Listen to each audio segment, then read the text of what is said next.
Danny Grainger. Dan, over the 90 minutes, was that a fair result? Yeah, I think it probably was. I think obviously Droylsden probably first half edged the chances. I thought there could have been a couple of goals to the good. I thought we were just a little bit sloppy with our play, to be honest with you. I thought we didn't use our energy, and again, I think when you come to places like this, you've got to be at the top of your game to make sure that you don't give up chances. Again, I think yes, they could have had a couple of goals, but I think we created some half decent chances as well. So second half, we've come out, really put the foot down, scored, and then obviously, as I've always said, we're quite a small team, and I haven't recruited lads to go and win balls in the air. I've recruited lads to go and handle the football, and that's what we have. And unfortunately, set pieces we do look vulnerable at times, but it's something that we don't get away from. Are you pleased with the goal? It was a well created and well finished goal for Wilkins. Yeah, fantastic. And again, I think it was just what we were doing. That was what we expected to do quite often today. I thought there was a lot of pockets of space for lads to pick into, but we just didn't really execute some of our final third movements and things like that. So again, it's a difficult place to come. They're not a bad team at all, and again, respect to them. We've got a point, got a draw, and obviously to win the hat, and that was the main thing, as we said before the game. And you had to be part of the squad today. How did that about? Was it Brad Kettle didn't pass the late fitness test?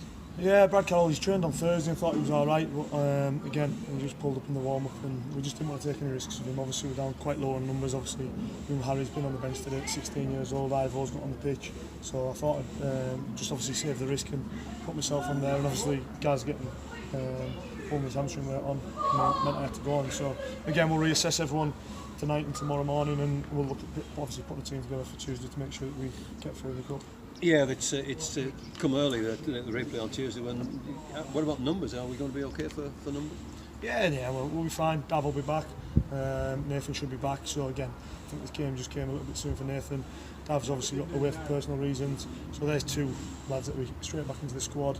Obviously, Gaz is going to be touch and go, and then it's just a case of reassessing whether we put young Harry in or myself. So I'm more than confident. I think when Harry's played for the first team in the Integra and the Cumberland Cup, he's done himself justice, and he's been a fantastic player in both games. So again, as I keep saying to them all, the young lads, I'm not scared to throw the young lads in. So we'll look at it, we'll reassess it, and if Harry's the right person for the job on Tuesday, then we'll put him in. Talking about young players, Luke Iverson came on. I thought he did well. Yeah, Ivo again, he's been chomping at the bit. He's been desperate to get his chance, and I thought he'd done well when he came on. As I said on Tuesday night, I think sometimes when he's with us, he just plays a little bit safe, and when he's with the reserves and he's with the youngsters, he seems to play a bit more off the cuff, and that's what I want him to do. I want him to come and affect the first team games as much as he does the reserves. And as I keep saying to him, yes, he's lightweight, but technically he's a very good footballer, and that's what we want. Danny, thanks very much indeed. Cheers, Al, thank you.